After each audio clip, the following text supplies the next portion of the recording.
The thing about distance is you never notice the first inch. You just wake up one day and realize the person you used to trip over in the hallway now moves around you like a ghost. That's how it started with Emma. Little things. Quiet things. It was a Tuesday, late autumn, the kind of gray city afternoon where the sky looks like wet concrete and the rain hangs in the air but never commits. I came home early from work because a client rescheduled last minute. No big drama, no suspicion. Just an unexpected free hour and the thought of maybe catching dinner with my wife for once, instead of the usual you eat, I'll reheat it later routine. Our apartment sat on the 7th floor of a mid-rise block, wedged between a coffee shop and a dry cleaner that always smelled faintly of steam and chemicals. Inside, it was quiet, too quiet. No TV hum, no music, no clatter from the kitchen, just the low drone of distant traffic and the soft ticking of the clock above the stove. I called out, setting my keys in the bowl by the door. Silence. Her shoes were lined up neatly on the mat. The umbrella she hated was leaning against the wall, still dotted with drying raindrops. She was home. I told myself she was probably showering, maybe napping. She'd been tired a lot lately. Work stress, headaches, longer and longer, strategy meetings that always seemed to end after I fell asleep.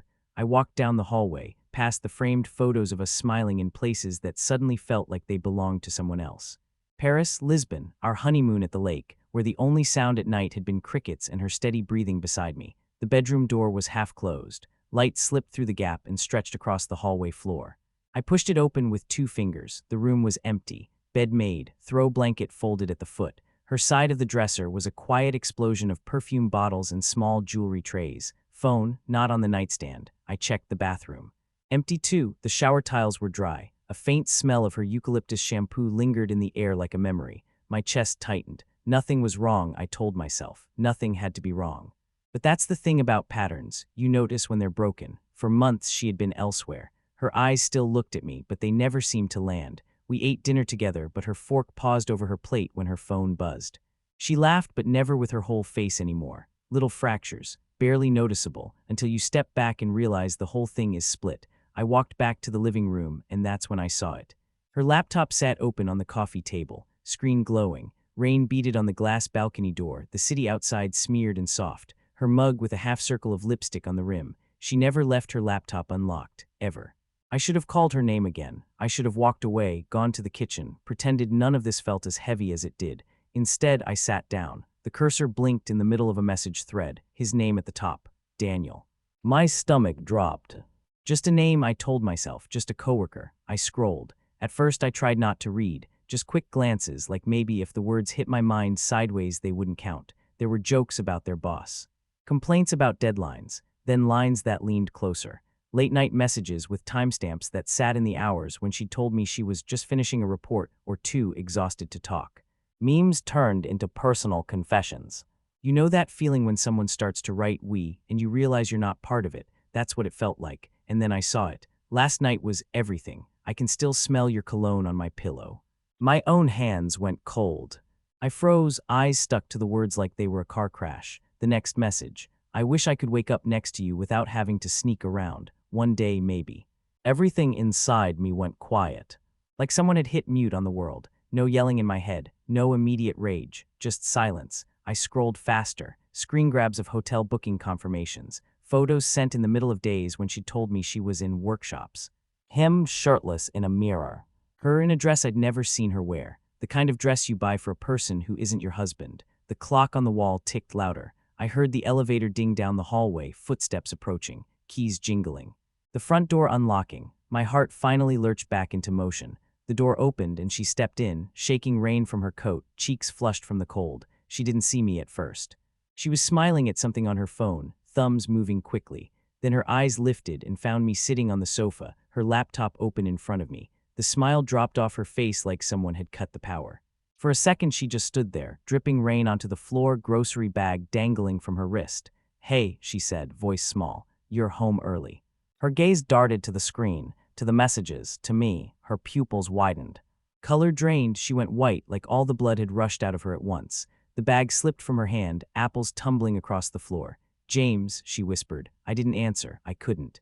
I just looked at her, at the woman I'd built a life with, and felt something enormous and invisible crack quietly inside my chest. Her lips parted like she was about to say something, an excuse, a lie, maybe the truth. Then her phone buzzed in her hand. On the screen, a name lit up. Daniel. That night, sleep never really came. It hovered at the edge of the room like a stranger who'd taken a wrong door, peered in, and decided this space was too broken to rest in. The city rain finally committed, beating softly against the windows, a thin, constant hiss that sounded like. After the initial explosion, her crying, my questions, words thrown like furniture, we settled into a silence that felt heavier than any argument. She stayed in the bedroom. I lay on the couch, staring at the ceiling. There's something about watching the first pale light seep into a dark room. You see every speck of dust, every uneven shadow. You notice things you've trained yourself not to see. Her coffee mug still on the table from the night before. The throw pillow she always hugged when we watched shows. The small dent in the couch cushion where her body usually fit. Now just empty fabric. My phone sat face down on my chest. No messages. No calls. The only person I wanted to talk to was sleeping 12 feet away behind a closed door, on a bed I no longer recognized. When the alarm on her phone started chirping from the bedroom, I heard it get silenced in one panicked tap. No snooze, just that awkward, too-fast movement of someone who's afraid of noise. She emerged a few minutes later in an oversized t-shirt and leggings, hair tied messily, eyes swollen. She stopped in the doorway like the room was a cliff edge. "Can we talk?" she asked. Her voice was roughened by tears and lack of sleep. I sat up slowly. "About which part?" I asked. It came out harsher than I intended, but there was no other way for it to come out. She walked to the armchair opposite the couch and lowered herself into it with the carefulness of someone sitting on glass. "I'm sorry," she said. The word fell between us, light as a feather, inappropriate for the weight of what she'd done. "How long?" I asked. I watched her jaw tight and her eyes dropping to her hands. "A while," she murmured. "How long?" I repeated. 8 months. 8 months? I tried to imagine the calendar. 8 months of birthdays, anniversaries, dinners, casual conversations in the kitchen. 8 months of her kissing me goodnight and then texting him under the covers. 8 months of her waking up and making coffee in the same kitchen where she'd probably checked hotel confirmations. "What is he?" I asked. The question sounded stupid when it left my mouth, but I needed something, some context. "Coworker," she said. "He'd joined the team last year. We started staying late to finish projects and then." I held up a hand. I didn't want the origin story. I didn't want to meet cute for my own betrayal. Instead, the images constructed themselves anyway. Her laughing at his jokes in a too-bright office, their shoulders brushing as they leaned over a screen, rain on the office windows while they stayed late, the rest of the building empty. "You love him?" I asked quietly. The question surprised both of us. She flinched, then looked up, eyes glistening. "I don't know," she said. "I thought maybe." It felt like something I hadn't felt in a long time. I swallowed, including with me. She winced. "That's not." "It is," I said. We sat there in the soft morning light, surrounded by our own furniture, our own photos, our own shared life, and I felt like an intruder in my own home. "I didn't mean for this to happen," she whispered. I almost laughed. "No one ever does. That's what all those affair stories say. You slip, you stumble, you didn't mean for it." But meaning doesn't erase the trail of hotel keys and doubled lives. I rubbed my face, feeling the roughness of stubble against my palms. "Was it just emotional?" I asked. I already knew the answer. The messages had been specific, explicit in the ways that don't leave room for doubt, but I needed to hear it. She hesitated just a moment too long. "No," she said, "it wasn't." My chest constricted. "So all those nights," I said, voice trembling, "when you said you were stuck at the office, when I waited up, when I reheated dinner for you at midnight, you were with him." "Sometimes," she nodded. Sometimes, she shook her head. "Not all of them," she whispered, "but some. There's a particular kind of cruelty in some. If it had been always, maybe I could have abandoned entire months, but some meant every memory was now corrupted.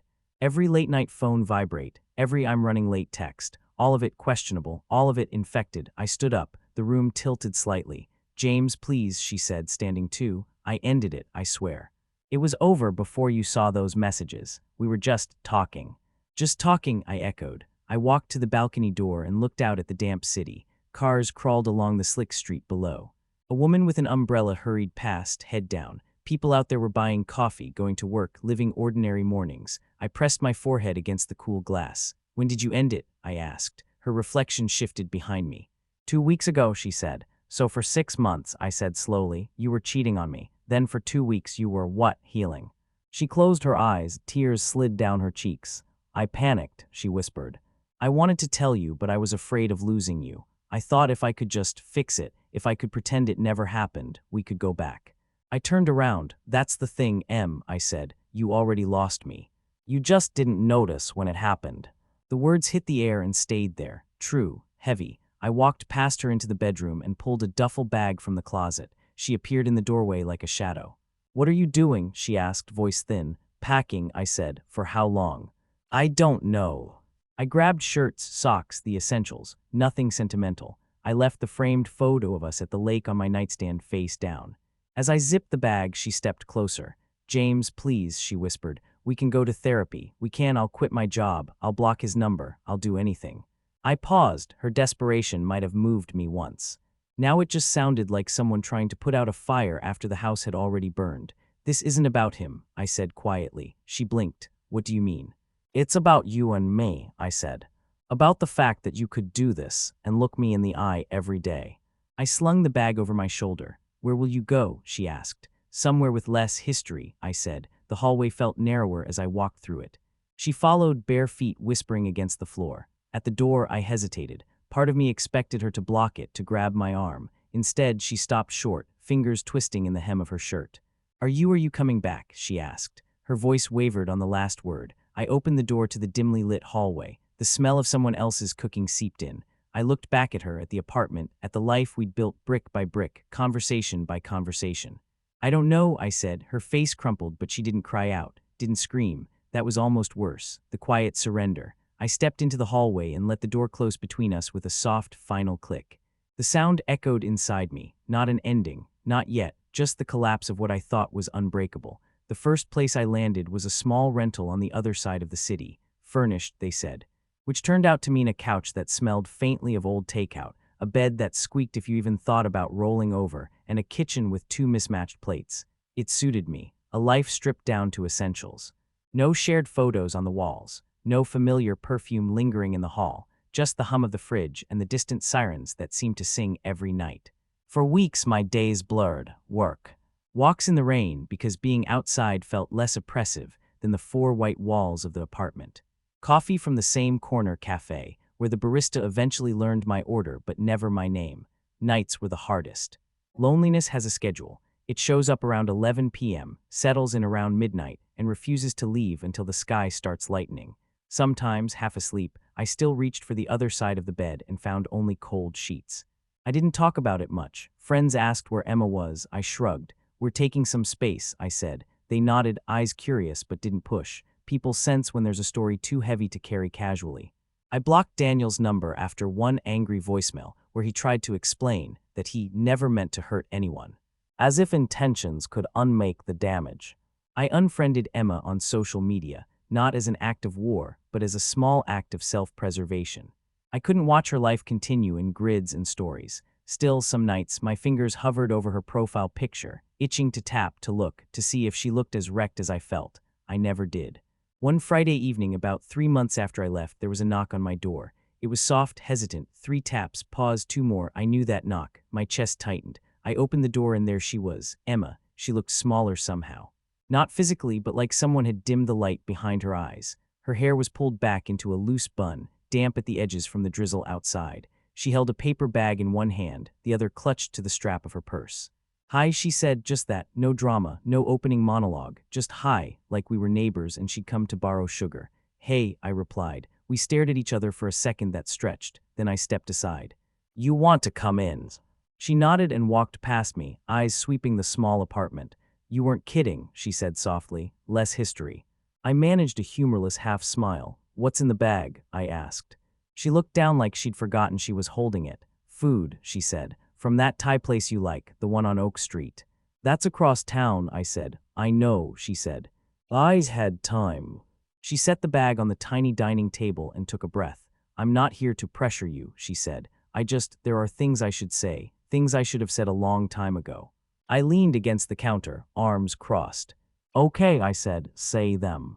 She swallowed. I'm sorry, she started. The same words as before, but they landed differently this time. Maybe it was the way her voice shook. Maybe it was the months in between. Not just sorry it happened, she went on, eyes glistening. Sorry for every lie. Every time I looked you in the eye and chose comfort over honesty. You didn't deserve that. I said nothing. She twisted the ring finger of her left hand, now empty. I moved out, she said quietly, from the apartment. I blinked. What? I couldn't stay there, she said. Not after you left, it felt haunted. Every room was a place I'd hurt you, so I let the lease go. I'm in a studio now, closer to work. Closer to work to him, the thought flickered before I could stop it. Are you still seeing him? I asked. She shook her head immediately. No, she said, it ended, for real. The day you left, I told him it was over. I blocked him, switched teams at work, talked to HR, it was messy. I watched her carefully. Why? I asked. Because when I saw your face, she said, voice cracking, when you looked at me in the doorway that day, I realized what I'd done, not in some abstract way. I saw the exact moment I broke you. And I couldn't live with being that person anymore. Tears slipped down her cheeks. She didn't wipe them right away. I've been going to therapy, she said, every week, trying to figure out why I set fire to my own life. Why I hurt the one person who actually showed up for me. She looked up at me, searching my face. There's no excuse, she said. I could tell you about my childhood, my fear of settling, my whatever. But it all sounds like me trying to justify the unjustifiable. I'm just sorry, James, truly, deeply. The room felt smaller, the air heavier. Part of me wanted to step forward, to hold her, to comfort her like I used to when she cried. Another part wanted to stay exactly where I was, anchored by the memory of hotel confirmations and midnight texts. What do you want from me? I asked finally. She flinched. Nothing you don't want to give, she said softly. I guess I wanted you to know that I'm not pretending it didn't happen. I'm not waiting for time to blur it. I think about it every day. About you, about what I did. She opened her purse and pulled out a small envelope. I also brought this, she said, placing it on the table. What is it? I asked. My side, she said. I wrote it down, not as a defense, just context, I guess, if you ever want to read it. If you don't, that's okay, too. I didn't reach for it, not yet. We stood in a fragile pause. Do you hate me? She asked quietly. The question hit me harder than her confession months ago. Hate, I searched myself. There had been days where the rage was so vivid it felt like a living thing in my chest. Nights where I pictured them together and my fists clenched around nothing. I thought I did, I said slowly. But no. I don't hate you. She exhaled, shoulders sagging. That almost makes it worse, she whispered. Silence settled again. She glanced at the window where raindrops traced slow paths down the glass. Do you ever think about us? She asked. About trying again. The question floated between us like a fragile balloon. I thought about the empty side of my bed, the mug she wasn't there to drink from, the way my hands still sometimes reached for her in the dark. Yes, I admitted, every day. Hope flickered in her eyes, but, I added and watched the flicker dim, I don't know if I can ever unsee it, unknow it. I don't know how to be with you without that shadow in the room. Tears spilled over again. I would take it back if I could, she whispered.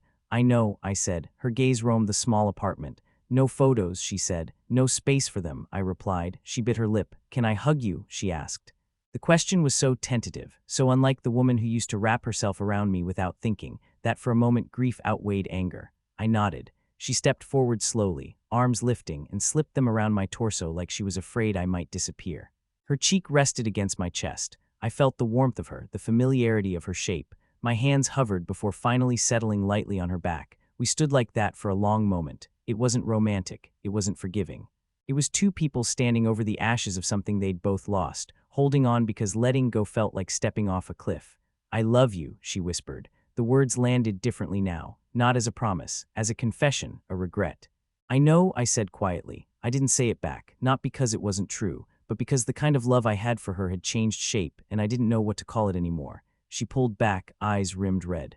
I should go, she said. Food, I asked, nodding toward the bag. She gave a small, sad smile. Consider it a peace offering, she said, or dinner, or something you can throw away if you're not hungry.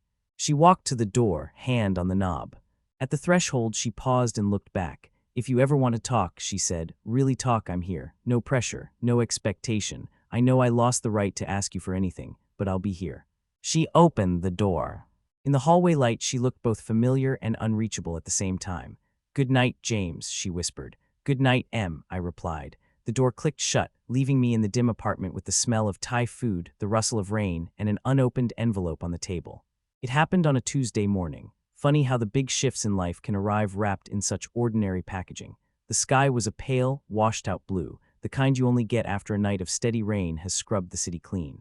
Light slipped through the blinds in soft stripes, laying across the floor, the table, the unopened envelope that had been sitting there for weeks. I'd moved it a few times, from table to drawer, from drawer back to table, It followed me like a question I wasn't ready to answer. That morning, the apartment felt unusually still. No sirens, no upstairs neighbor stomping around. Just the faint hum of the fridge and the distant murmur of traffic. I made coffee, one mug, always one now, and stood by the window while it brewed, watching a small stream of cars glide past below. People on their way to lives I would never know. I took a sip and sat at the table. The envelope stared back. For some reason, the quiet felt ready. I picked it up. The paper was slightly crumpled at the edges, the way things get when they've been handled, reconsidered, held, and hesitated over. Her handwriting on the front, my name, just that. I slid a finger under the flap and opened it. I won't repeat what she wrote. Some things are meant to stay folded between two people, not laid out like evidence. But I can tell you what it did to me. It hurt. It softened. It didn't fix anything. She wrote about moments I hadn't noticed, the night I had come home distant, wrapped up in my own stress. The way she'd felt invisible, lonely sitting next to me on the couch while I scrolled through emails. She wrote about fear, about growing older, about feeling like life was narrowing into something small and predictable. None of it excused what she'd done, but it painted the outline of a person, not a villain. When I finished, I sat there in the quiet for a long time. The sunlight had shifted, moving farther across the table.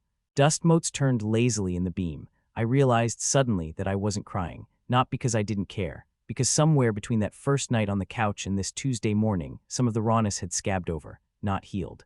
But not bleeding either. My phone buzzed. A calendar reminder. Nothing important. I glanced at the time, then at the envelope again. For months, everything in me had revolved around two questions. Could I forgive her? And if I could, did that mean we had to get back together? That morning, another possibility drifted in. That forgiveness and reunion didn't have to live in the same house. That there was a version of the future where I didn't carry her betrayal like a stone in my chest, but I also didn't hand her my heart again. I poured the rest of my coffee down the sink, rinsed the mug, and set it upside down on the rack. Simple movements, ordinary. Then I picked up my phone and scrolled to her name. My thumb hovered over it for a second, then tapped. The ringing in my ear felt like standing at the edge of a high dive. She answered on the third ring. "James," she said, voice small with surprise. "Hey," I said, silence except for a faint background hum on her end. "Is everything okay?" she asked. I took a breath. "I read it," I said. She understood immediately. I heard it in the way her breath caught. "Oh," she whispered. "Okay." "Thank you," I said, "for writing it." "You're not angry?" she asked. "I'm not less angry because of it," I said honestly, "but I understand a little more. It doesn't change what you did, but it changes how I see you, I guess." Another breath. "I'm glad," she said quietly. "Even if it just helps you make sense of things." "It did," I said. The next word sat heavy on my tongue. "I've been thinking," I continued, "about us, about what happens now." I heard her swallow. "Okay," she said. "I don't want to keep living in this in-between," I said. "Not together, not apart, not knowing. It's exhausting."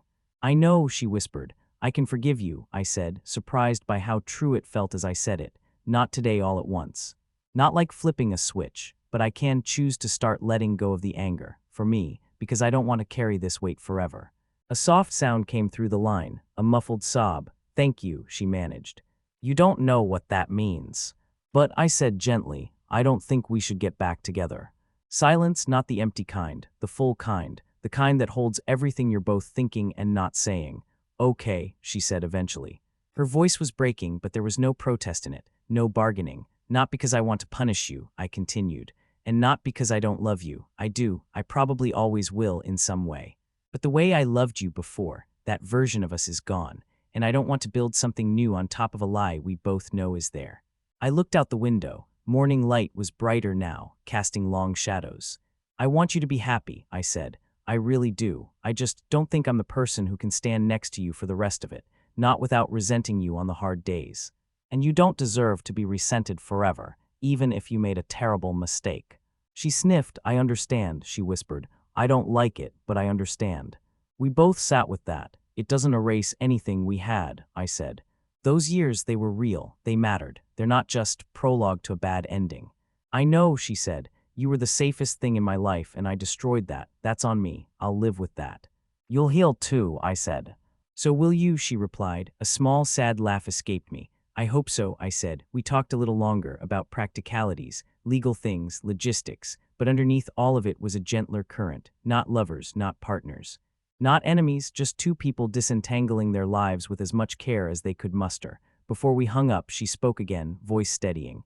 "Thank you for calling," she said, "for not just disappearing." for letting me know where your heart is. It's more than I deserve." "Maybe," I said, "but it's what I needed." We said goodbye, no promises of keeping in touch, no vague maybe one days. Just goodbye. After the call, the apartment felt different, not lighter exactly, but clearer, like when you finally open a window after weeks of stale air and realize how much you needed the breeze. I stood in the middle of the small space and let the morning light fall over me. There was still grief, still regret, still that phantom feeling of reaching for someone in the dark and finding emptiness, but there was also something new, quiet, and unfamiliar: space, possibility. I picked up the envelope one last time, folded it neatly, and placed it in a small box on the top shelf of the closet. Not in the trash, not on the table, just away, part of the story, not the whole thing. Then I grabbed my jacket, stepped out into the hallway, down the stairs, out into the cool, bright morning. The city smelled like wet pavement and fresh coffee. Cars rolled by, people laughed on their way to somewhere. A woman crossed the street holding a kid's hand, both of them squinting in the light. I walked with no particular destination in mind. For the first time in a long time, I wasn't walking away from something or towards someone. Just forward. That's the thing no one tells you about betrayal. Yes, it breaks you, but if you let it, if you sit with the shards long enough, you can start to see through the cracks. You can see the person you were before.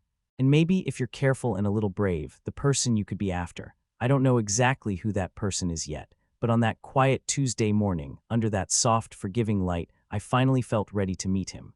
Tuesday morning, under that soft, forgiving light, I finally felt ready to meet him.